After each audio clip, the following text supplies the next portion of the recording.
God of War Ragnarok came out November 9th, 2022, and boy was I excited to play this game, let me tell you. My brother and I pre-ordered this game and launched the game on the PS4, ready to have our minds blown. I was more than captivated in the first 30 minutes. I mean, guy, escaping Freya, Kratos and Thor and Odin in the same room. It was just peak fiction, man. Just thinking about it just makes me so dude. So, God of War Ragnarok seemed as though it was more than capable enough to stand toe-to-toe against the incredible edifice of expectations that stood before it. But ultimately, for me at least, it was not to be. I am simply going to focus on the story because to me that's the bread and butter of modern AAA cinematic experiences that dub themselves story-driven games in today's industry. So, what is wrong with God of War Ragnarok's story? Well, the biggest problem I have with God of War Ragnarok's story is that the story lacks an overall objective. It doesn't have a North Star. I fall under the school of thought that says games work best when there is a simple and clearly defined goal or objective, i.e. Uncharted. Get to the treasure first before so and so. God of War 1. Kill Ares and silence your nightmares for good. Batman Arkham Knight. Stop Scarecrow. The list goes on and on and on. God of War 2018. Reach the highest point in the realms. Scatter the ashes. That's it. Now with God of War Ragnarok, there isn't such a goal. After your fight with the God of Thunder, which ends anticlimactically, the story or the pacing simply stands still, and our characters begin to react to the plot without any meaningful reason behind it. Everything we do because the plot says so, right? To demonstrate my point, let's rewind back to the peak fiction scene I mentioned earlier. So, Odin and Thor pay Kratos a visit. Merely uttering that statement and those words it just feels that scene with excitement. Anyway, moments before Odin arrives, Thor asks Kratos a question. He says, "You seem like a calm and reasonable person. Are you? A calm and reasonable person." Basically asking, if you and I were to have a discussion, could we reach a solution without resorting to violence? Kratos responds with, "If the moment calls for calm," which is a pretty badass response. If the moment calls for calm. I'd say the moment calls for calm. Yeah. A few moments later, this notion is challenged by Odin, who offers Kratos a deal for peace, which Kratos, as reasonable and smart as he is, swiftly responds with,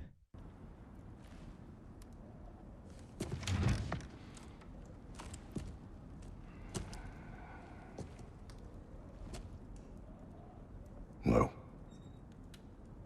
Now, as much as I love this scene, here's my issue with it, and Kratos especially, which makes it a bit of a head scratcher. You see, in the previous game, we killed Thor's sons, Magni and Modi.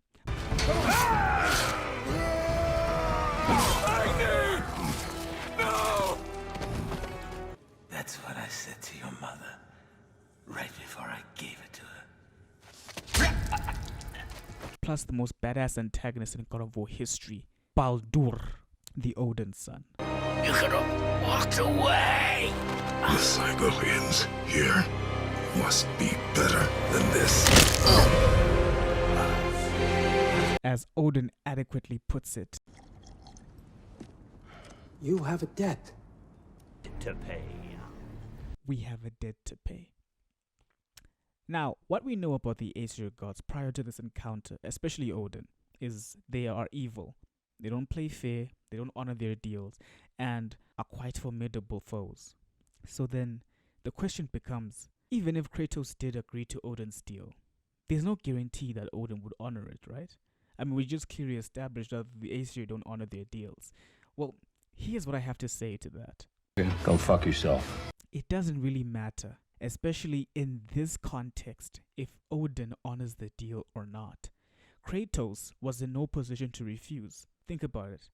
The strongest god in the Norse pantheon, along with the most infamous, bloodthirsty, second strongest god, are in your living room and they have a bone to pick with you.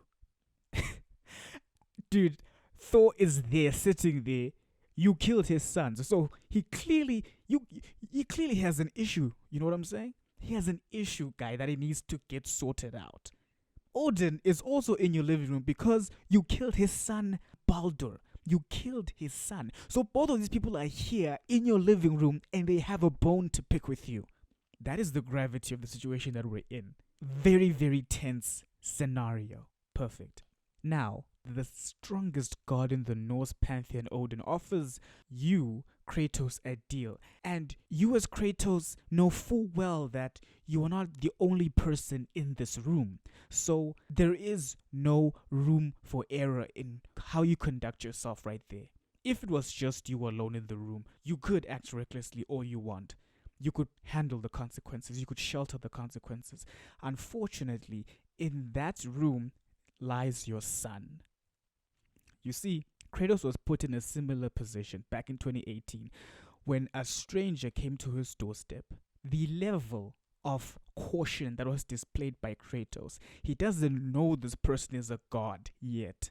And yet, he's trying all he can, by all means, not to incite conflict or not to incite a fight, because he understands that it would put his son in danger. Now, how much more cautious would you be as the god of war in this scenario when you have the biggest titans in the entire Norse pantheon in your living room and they're giving... It's not even a bargain, guy. We shouldn't even call it a bargain. They're giving you an order. You are in no position whatsoever to refuse. No. Are you stupid or something? Now, here we are. We just fought Thor, and how does this highly anticipated fight end? Consider your blood debt paid. Be seeing ya. Thor flies away. You know, for a second, guy, when I was playing the Thor versus Kratos fight, I was pretty excited about it, you know, because I'm thinking to myself, I'm like, dude, we're going all out here. We are punching, we're kicking. Here's something I didn't like about the fight. I really don't like how Kratos keeps getting tossed around like he's a ragdoll. I really don't appreciate that. We punch this elephant-looking bastard as much as and as hard as we can. He just takes it. One punch from that idiot, we go flying, hitting statues, going across the ice, and it's like, say, like, what? It's so disrespectful, man. I mean, for goodness sake, this is Kratos, this is the god of war, and he can't even send Thor flying. Okay. Anyway. So then I was looking for, okay, fine. I suspended my disbelief. I'm like, you know what? It doesn't matter. At the end of the day, we are Kratos, so we're going to win this. Now, how does this fight end? Fly, you fools! Thor, the god of thunder, flies away. And what is his reason? His reason is, because we knocked his tooth out. That settles the debt. You fucking...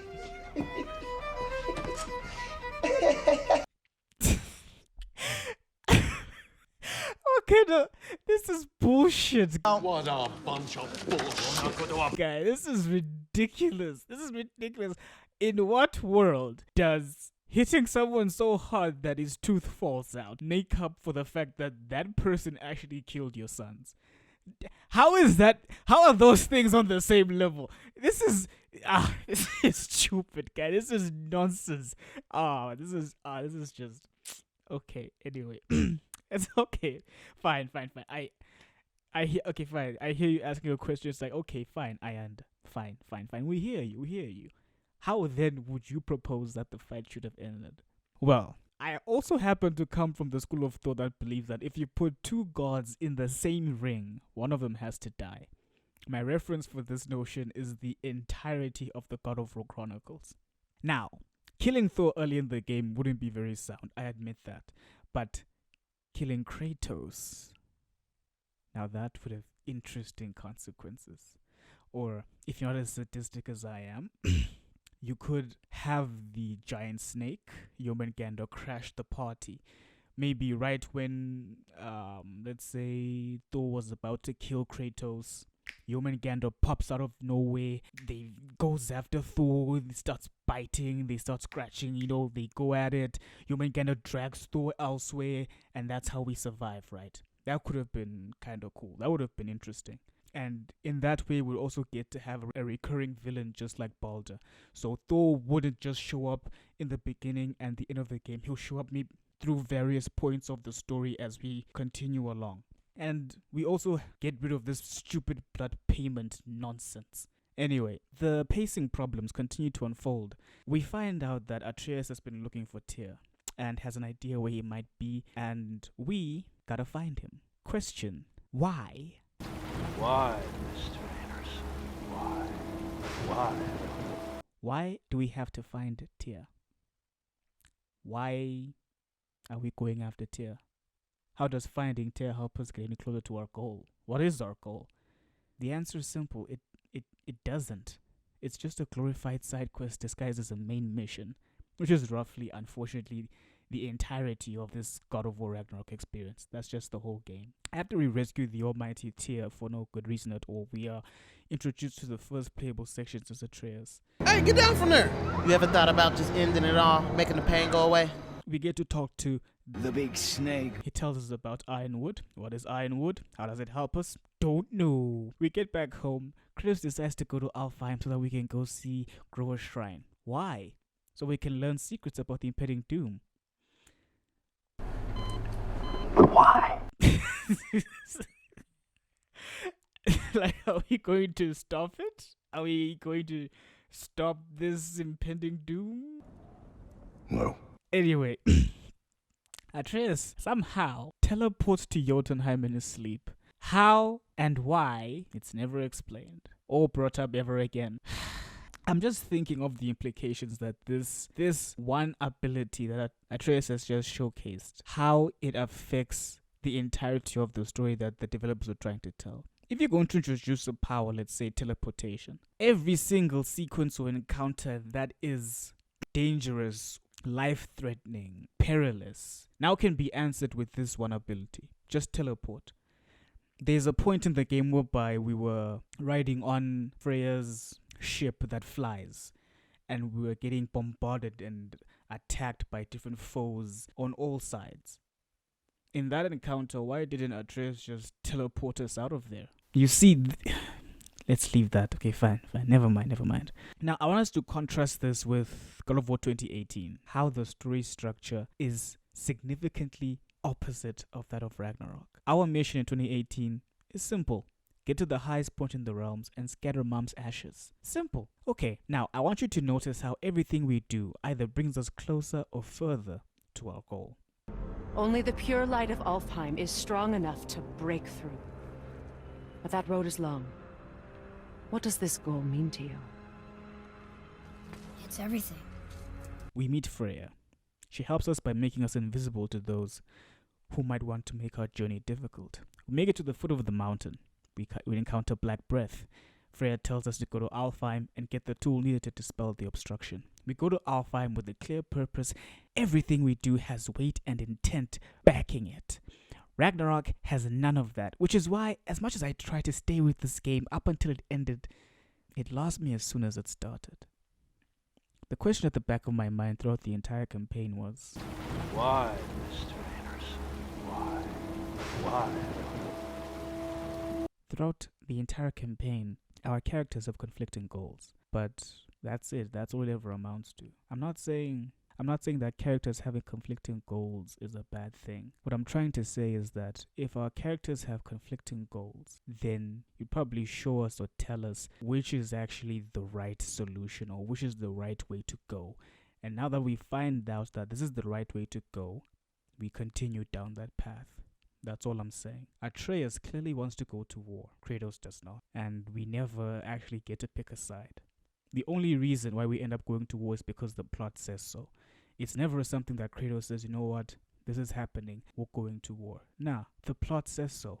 That's the reason why we eventually even go to war, which kind of gets me wondering. And it's like, whose game is this? You know, is this Atreus's game or is this Kratos's game? Because if it's Atreus's game and I'm supposed to back Atreus says he wants to go to war. Okay, fine, let's do that then. How do we do that? We don't see Atreus recruiting anybody. Okay, we see him recruiting Tyr, but that's it. There are no stipulations or goals as to the things that we need to prepare for in order for this thing to actually come to pass. Okay, we got Tyr, but Tyr's not Tyr, right? And Tyr is a pacifist, so it's like it's inconsequential. We don't go to a certain place to get a certain weapon. Getting armaments and equipments and stuff to prepare us for what's actually coming. The focus is there, but nah, that doesn't happen. Atreus simply wants to go to war, and there are no preparations whatsoever to make that happen or to bring that to pass. Fine. So I guess it's not Atreus' game. Maybe it's Kratos' game. What does Kratos want? Kratos doesn't want to go to war. Kratos wants peace. Well, I'm not really sure if that's the case because Odin offered him peace, he said no.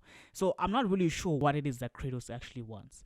Let's say he doesn't want to go to war. Fine, Kratos doesn't want to go to war.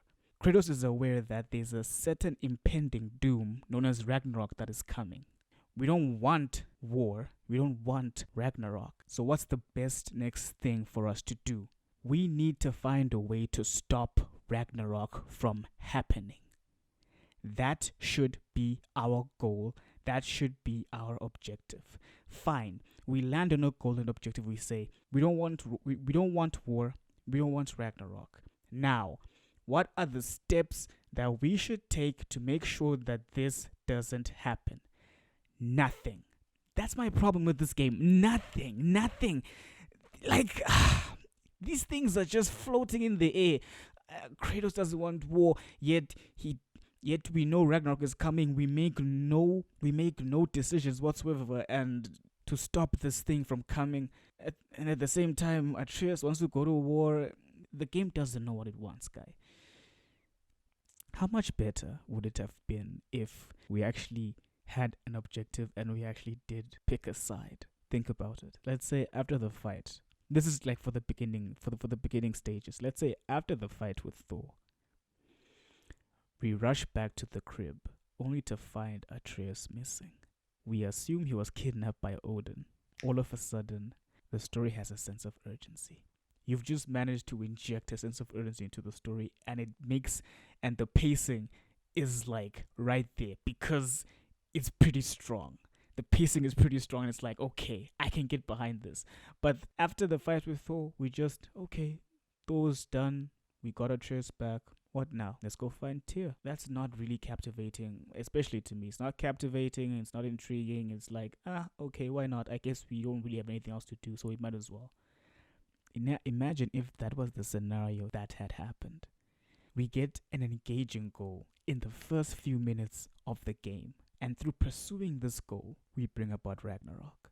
I mean, in God of War 3, guy, we don't set out thinking that we're going to cause the destruction of the entire Greek pantheon or the entire Greek world.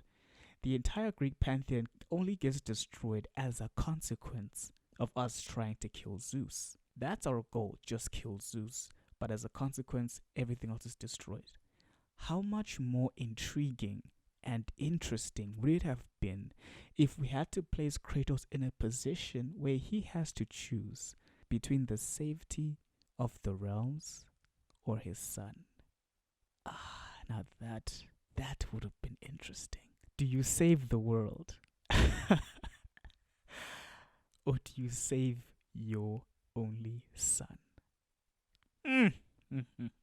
This kind of has like Christ vibes to it. Anyway, I'm not saying that this is the right way to go. I'm just saying. Well, I'm just saying we could. It's an option. Personally, I don't think God of War Ragnarok is deserving of the title God of War Ragnarok. Personally, I feel that God of War 3 is way more deserving of being called Ragnarok. By the time we're through with it, you can tell that Ragnarok was here. Ragnarok went through here. From the moment we start the game in God of War 3, there's already a sense of urgency and purpose. In other words, the destruction of the world is already at hand. Zeus! Your son has returned. I bring the destruction of Olympus! But in God of War Ragnarok, there's no stress. Everyone is just fine. There's no pretending doom. Everyone is just relaxing. Ragnarok happens when it happens. And when it happens is at the end of the game. And personally, it's underwhelming. It reminds me of Batman vs Superman. It's like, if you're gonna call something Batman vs Superman, or you're gonna call something Ragnarok, let's have it happen immediately. Let's have the first few opening moments. Let's have the entire story. Let's have Ragnarok happen in the first, when the game starts, so that we know what we're actually here for. I mean, the way Avengers Endgame begins, it begins right where we left off, guy. You know, like, this is about to happen. This is it. So why can't we have that at least happen here as well? Why call it Ragnarok if it's only gonna be subjected or secluded to the third act of the game? Then what are we doing the entire time? You know what I'm saying? That's not Ragnarok. That's a third of Ragnarok. Now I wanted everything to be Ragnarok, for goodness sake, man. Dude, I had crazy expectations, guy, because we were led to believe that the wolves are going to eat the moon. There will be darkness. Nothing will grow. I was expecting earthquakes, huge furry balls of lava raining from the sky. I expected The sun will grow black, the earth will sink into the sea, the stars will disappear, fire and water will meet, flames will play against the sky, the heavens and earth And all the world will be burned, all the gods will be dead, and the warriors of Valhalla and people everywhere. all of this from the moment you boot up the game, man. That's what Ragnarok should have been. It shouldn't just be one event. I get it. You can still have Ragnarok be about the death of Asgard. I get that. But at the same time, the signs and symptoms of Ragnarok, they could be stronger. They could be felt more viscerally everywhere. Not just snow in Midgard. Like, have the earth, crack open and devour people. Have something happen in different places. Like, let the end of the world be nigh. Let us feel that this is the end of the world. But in God of War Ragnarok, it's like there's nothing. It's not Ragnarok. It's just an event. It's just an event. It's just destroy Asgard and we're done with it. Everything else looks the same. We're fine. We're happy. That's all it is. Just destroy Asgard. That's basically it. Another thing is, we broke a long-standing God of War tradition, which is every enemy that we conquer or kill, the spoils of war are ours. But this time around, we didn't get that. Thor's hammer, nah. Blade of Olympus, nah. What did we get? We got a spear.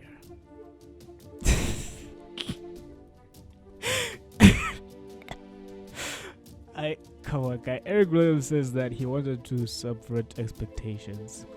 That's why that's why he chose to go with the spear, because everyone was expecting that.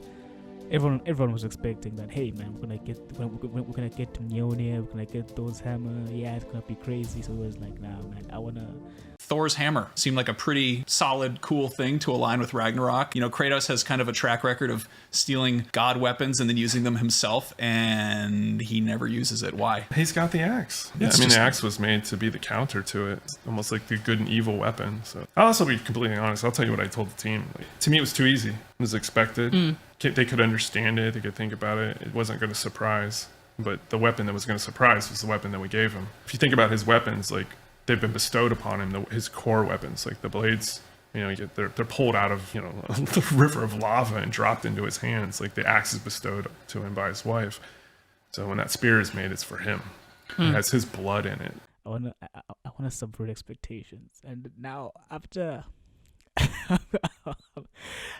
I'm looking back at this thing and I'm like, I don't think certain expectations should be subverted. I think if there's something really, really good that's expected, if you're gonna try and subvert that expectation that's really, really good, you need to come up with something even better. And I mean, I don't see in what world is the spear better than Mjolnir. I don't see in what world that the spear is better than the blade of Olympus. I don't see in what world that the spear is better than the claws of Hades. I can go on. I can go on and on. And you know what the funny thing is? Kratos doesn't even have to go back to Greece to get the blade of Olympus. I mean, I have two scenarios that I was thinking about. Either, scenario one, we have Artemis. Artemis shows up out of the blue and she's hunting Kratos. And she shows up and she's brandishing the blade of Olympus. That would have been a way to actually introduce the weapon there. But, of course, I understand that, well, the blade of Olympus should only be able to be used by Kratos, right? So, it does make sense why it would respond to her and not to Kratos. Fine. Let's scrap that idea. Let's say Tyr mentions that there is a weapon that is in his vault that is broken apart into 3 pieces. And he claims and he says that this weapon was used back in Greece to end the war or what. And he's telling that to Kratos. And Kratos goes, show me this weapon. Because he suspects that it might be the one he's thinking about. Maybe we go into Tyr's vault, we collect all 3 pieces, we take them back to the dwarves. This is actually my brother's idea. We take the weapons, the items to the dwarves, they marvel at it. Like, what kind of weapon is this? This is amazing smithmanship, beautiful. They put it together. Blade of Olympus, we're back, baby. Ah, man. What could have been? Oh, goodness. Oh, man. And then the other thing is, one thing I don't understand or get about this game is Freya. Freya mentioned that the reason as to why Kratos can't call upon the magic that he had back in Sparta or back in Greece is because when the Greek pantheon or the Greek world was destroyed, the magic went back to the earth. That's why he can't recall certain powers that he used to have, right? Brother, I've been meaning to ask. Your homeland. I'd heard the gods there wielded every flavour of power you could imagine. Lightning, fire, the whole lot. As did I, for many years. Oh, any chance you could recall some of that magic? No. I have tried. Magic is bound to the earth. When your homeland died, your powers probably went with it. Well, probably for the best. Let the past stay in the past and all that. And I'm like, okay, fine, but then if that's the case, then what type of magic is powering the Blades of Chaos? If all the magic that we have, if all our powers, we can't call them back because the magic returned to the earth, then how come we can use the Blades of Chaos perfectly well? How come they still work even outside the Norse pantheon? Because that's basically like an excuse, basically like a full stop saying that, hey guys, if you were thinking we had to go get the Blade of Olympus, or we had to go get the Claws of Hades, or we had to go get something else from the Greek world, that's not going to happen. Why? Because the magic flowed back into the earth. That's why if you go and get the Blade of Olympus, it may not even work when you actually bring it over here. I'm like, okay, fine. If that's the case, wow, how come the Blades of Chaos work just fine? That's my issue. That's my question. And I really don't get it. I don't understand. It goes without saying, guys, that my experience with God of War Ragnarok, it didn't meet my expectations at all. You know, I had a theory that it was way before Ragnarok was about to come out. And I watch a lot of YouTube videos going over the theories and all the things that could happen in God of War Ragnarok. And merely thinking about it and meditating on it was so incredible. Because you're like, how in the world are they going to make this work? How are they going to do it? And I thought to myself, and I'm like, you know what? Something that's likely to happen is the theories that people have made might actually end up being better than the game when it actually comes out. And I was right. God of War Ragnarok is not a 10 out of 10 game. It's a step down, definitely. 2018 did it better. God of War Ragnarok is at least a 7.5.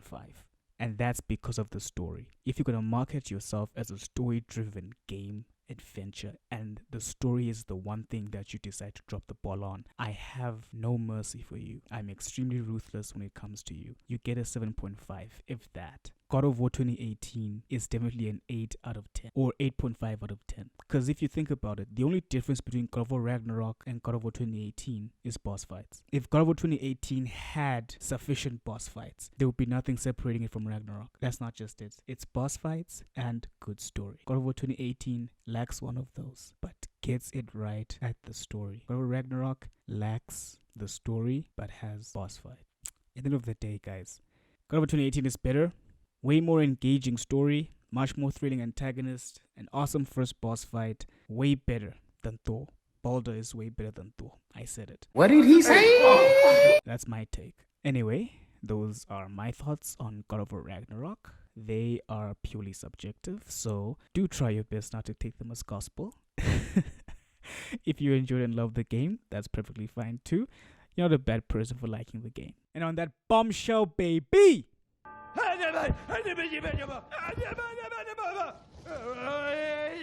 Thanks for listening.